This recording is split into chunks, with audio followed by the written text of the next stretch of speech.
It is the number of electric field lines passes through the surface area which is held normal to the field lines। जैसे एक surface area ये हमारा हाथ है, उससे ये हमारी चार उंगलियां पास हो रही हैं, तो फ्लक्स क्या है? Number of field lines, 1 2 3 4 number of field line pass through the surface area. ये सरफेस एरिया के ये जो फील्ड लाइंस है वो क्या है? नॉर्मल है ना, नॉर्मल। यदि ऐसे होती, ये सरफेस होता तो हमको क्या करना पड़ता? इसका डायरेक्शन में प्रोजेक्शन ले लेते, डेल्टा एस कॉस थीटा होता। तो हमको सदैव क्या करना पड़ेगा? नॉर्मल रखना पड़ेगा। प्लेन जो होगा वो नॉर्मल से कितना क्रॉस कर रही है फील्ड लाइंस, ये ध्यान रखने वाली बात है। तो the number of electric field lines passes through the surface area which is place normal to the field lines is a electric flux. तो आज हमारा कॉन्सेप्ट है गॉस लॉ। गॉस लॉ क्या करता है? मेजर करता है number of electric field lines, okay, through the closed surface area. तो एक बार फिर से रिकॉल कीजिए, the net flux of the electric field passes through the closed surface is equal to the charge enclosed by the surface divided by epsilon naught. Okay, तो अब इसका हम क्या करते हैं? प्रूव करते हैं। ओके, तो वैसे ये क्या है? फंडामेंटल लॉ है, तो proof not it is experimentally valid, इसकी चेक करेंगे, बट कूलॉम्स लॉ के बाद में ये गॉस लॉ आया, तो गॉस लॉ को कि इसका proof by the help of the Coulomb's law से कर सकते हैं। तो कूलॉम्स लॉ से इसकी वैलिडिटी है derive Gauss law, derive Gauss law, Gauss's law by Coulomb's law. किससे? Coulomb's law.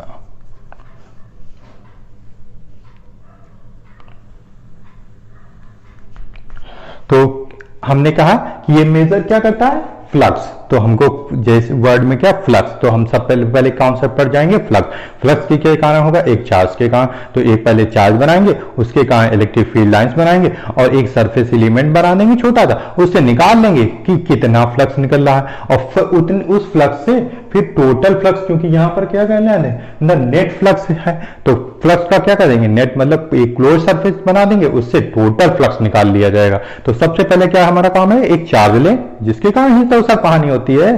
तो चार्ज को लिया जाए,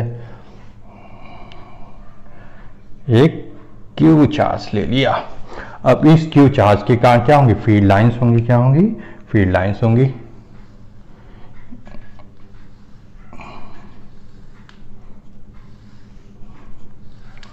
ओके,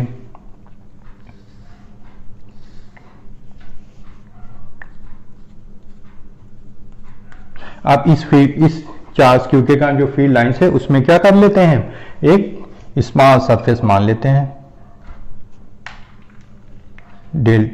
सरफेस है तो डेल्टा एस एक सरफेस मान लिया, जो क्या है? Surface delta S. अब चूंकि यदि ये सरफेस को, ये स्केलर तो है नहीं, हम सरफेस वेक्टर मानेंगे, तो इसको डेल्टा एस यदि वेक्टर में हम डिनोट कर दें तो क्या लिखेंगे? कैसे लिखेंगे डेल्टा एस को? वेक्टर को डेल्टा एस इसका मैग्नीट्यूड और इसकी डायरेक्शन, यदि हम ये आर डिस्टेंस में ले तो यूनिट वेक्टर आर से शो कर देंगे। अब बताइए इलेक्ट्रिक फील्ड लाइंस, यदि हमने नॉर्मल इसको प्लेस किया तो इलेक्ट्रिक फील्ड लाइंस भी इस प्रकार होंगी। ई डेल्टा ई क्या है? डेल्टा ई इक्वल्स ई इलेक्ट्रिक फील्ड। ई को कैसे लेंगे? मैग्नीट्यूड ऑफ इलेक्ट्रिक फील्ड और उसकी डायरेक्शन। तो बताइए दोनों की डायरेक्शन क्या है? एरिया वेक्टर, और ई की क्या है? डायरेक्शन क्या सेम है? लिख लेते हैं यहां, the direction, the area vector delta S and E in same direction, E in same direction, same direction. तो थीटा क्या हो जाएगा? Theta equal to 0। तो यहां पर थीटा क्या ले सकते हैं? 0। थीटा क्या हो जाएगा? 0 angle, theta is 0 degree. Theta यहां पर क्या होगा? 0 degree, because theta is the angle between S and E. तो हम इसके कारण क्या फ्लक्स निकाल लेते हैं, लिख लेते हैं द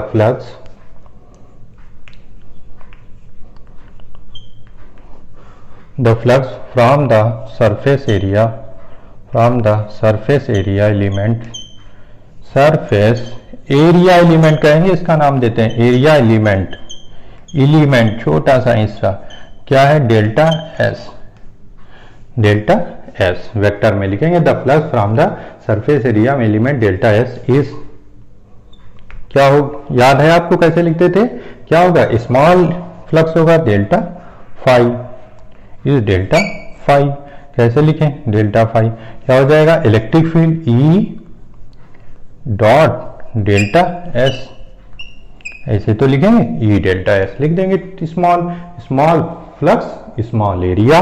ओके, अब इसको, ये वेक्टर क्वांटिटी है, इनको कैसा बनाया जाएगा, स्केलर में लिख लेते हैं, कैसे लिखें, तो इसका क्या लिखेंगे, E direction unit vector R dot लगा दिया, डेल्टा एस को इसका स्केलर और इसका यूनिट वेक्टर डायरेक्शन लिख दिया।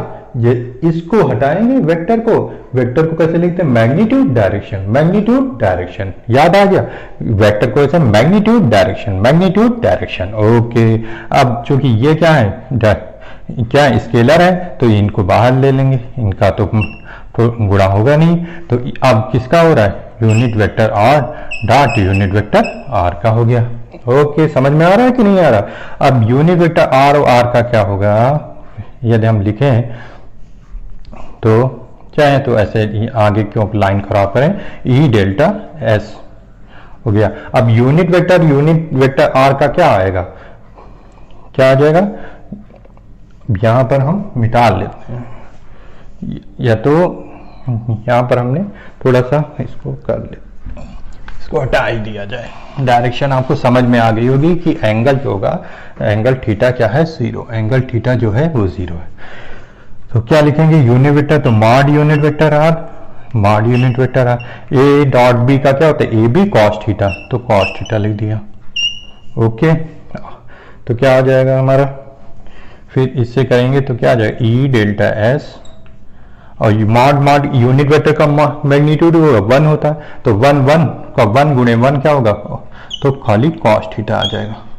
तो क्या आया हमारा, delta phi is equal to, क्या आया, डेल्टा फाई, हम देखें डेल्टा फाई क्या है, ई डेल्टा एस कॉस थीटा, ई डेल्टा एस कॉस थीटा हमने निकाल लिया। अब हमें क्या करना, नेट निकालना, क्या निकालना, नेट, और किससे निकालना है, क्लोज्ड सरफेस एरिया से, किससे निकालना है, क्लोज्ड सरफेस एरिया। तो अब इस सरफेस एरिया जो स्मॉल है, इसको क्या करना ना, क्लोज करेंगे, पूरा एक सर्किल में स्फेयर बना देंगे, और उससे क्या निकाल लेंगे, टोटल निकालेंगे। तो हमको क्या करना पड़ेगा, इसका सरफेस पूरा बना दिया जाएगा।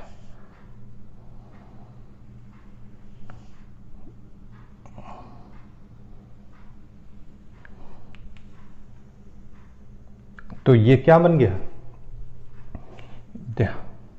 ये क्या बन गया हमारा, क्लोज सरफेस बन गया, क्या क्लोज। अब इस क्लोज सरफेस से क्या निकालना है, नेट फ्लक्स निकालना है। तो क्लोज सरफेस तो समझ में आ रहा है कि नहीं आ रहा, तो ये क्लोज सरफेस हो गया। अब इसका क्या करें, नेट फ्लक्स कैसे निकाल लेंगे। ओके, तो the net flux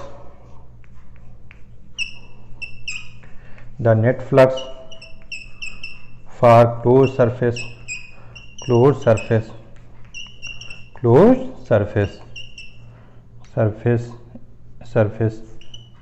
as a sphere, कैसे बनेगा, स्फेयर ही तो है, as a sphere of radius, क्या है, रेडियस इसकी मान लेते हैं हम, रेडियस आर, स्फेयर की रेडियस क्या है, आर, इसी में लिख लेते हैं, रेडियस इज आर, रेडियस क्या है, आर। तो हम गॉस लॉ क्या करा, नेट फ्लक्स, क्या करा, नेट फ्लक्स, और अभी तक हमने क्या निकाला, स्मॉल सरफेस के कारण निकाला है ये। तो अब इसको क्या करना पड़ेगा, सम कर देंगे, टोटल क्लोज सरफेस से निकालना, किससे निकालना है, क्लोज सरफेस से, किससे निकालना, क्लोज सरफेस से, और फ्लक्स कैसा होना चाहिए, नेट।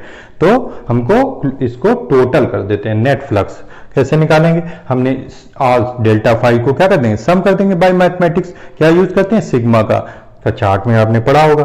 तो नेट फ्लक्स कितना होगा, the delta total flux phi enclosed,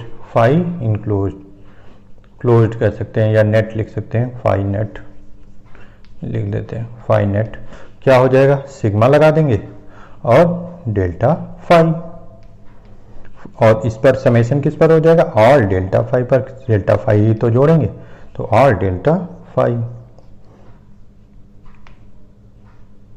sigma, use करने के लिए, छोटे छोटे हिस्सों को जोड़ने के लिए मैथमेटिक्स में यूज़ किया जाता है डेल्टा फाई। तो आर डेल्टा फाई, अब इस डेल्टा फाई की वैल्यू को इसमें रख देंगे यहाँ पर, तो क्या हो जाएगा equals to sigma delta phi बराबर क्या था ई, क्या था ई डेल्टा एस और क्या आया था कॉस थीटा, क्या आया था cos theta.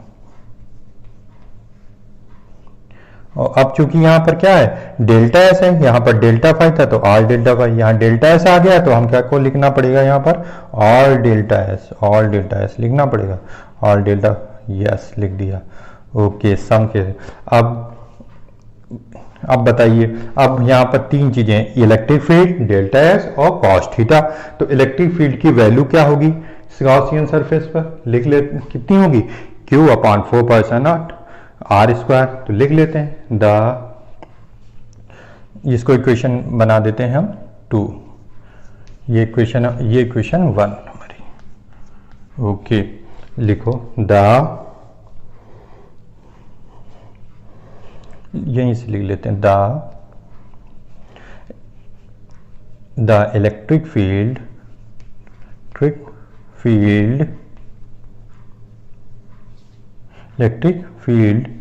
at Gaussian surface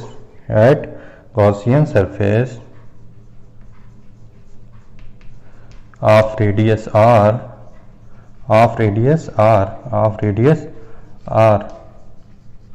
कितनी होगी बताइए, कितनी लिखेंगे, क्या हो जाएगी E इक्वल्स टू क्या लिखेंगे, E इक्वल्स टू क्या हो जाएगा हमारा, E इक्वल्स टू क्या हो जाएगा 1/4πε0 और क्या हो जाएगा Q अपान नीचे क्या होता है आर स्क्वायर, रेडियस का वर्ग स्क्वायर।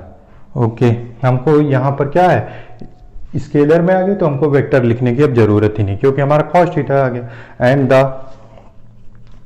द थीटा आप लिख लेते हैं, थीटा कितना होगा, ई को लिख लिया, थीटा की लिख लेते हैं the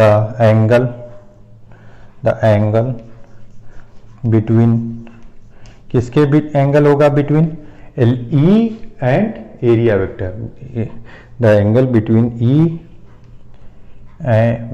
end area vector delta S, area vector, area element, इसको क्या कहते हैं एरिया एलिमेंट इस क्या है थीटा कितना होगा 0 डिग्री, कितना है 0 डिग्री। अब पुट कर देते हैं, पुट थीटा एंड ई की वैल्यू को क्या करते हैं इक्वेशन 2 में पुट कर देते हैं, तो क्या हो जाएगा phi net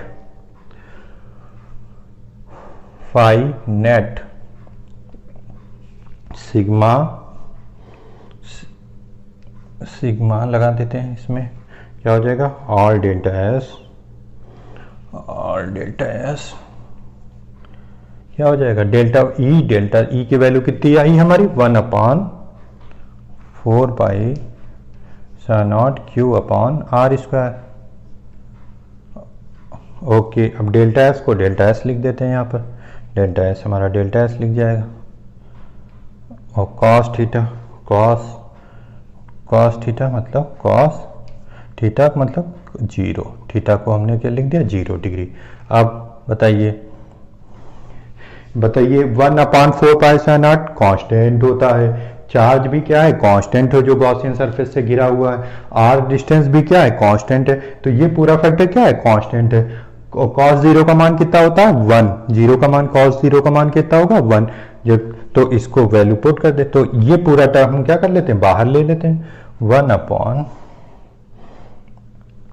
1/4π/0 Q upon R square. Okay sigma R delta S हो जाएगा, और क्या हो जाएगा आर डेल्टा एस, और cos 0 का मान कितना होता है 1, cos 0 का मान कितना होता है 1 लिख दिया, तो क्या हो जाएगा तो 1/4π/0 Q अपॉन आर स्क्वायर और R delta S, sigma R delta S. तो delta S, total delta S कितना हो जाएगा बताइए, ये याद है आप? तो टोटल सरफेस कितना होता है इस स्फीयर का, कितना होता है 4 पाई आर स्क्वायर, तो 4 पाई आर स्क्वायर लिख लेंगे। ओके, तो क्या हो जाएगा 1 upon 4 pi sine naught Q upon R square गुणे 4 पाई आर स्क्वायर।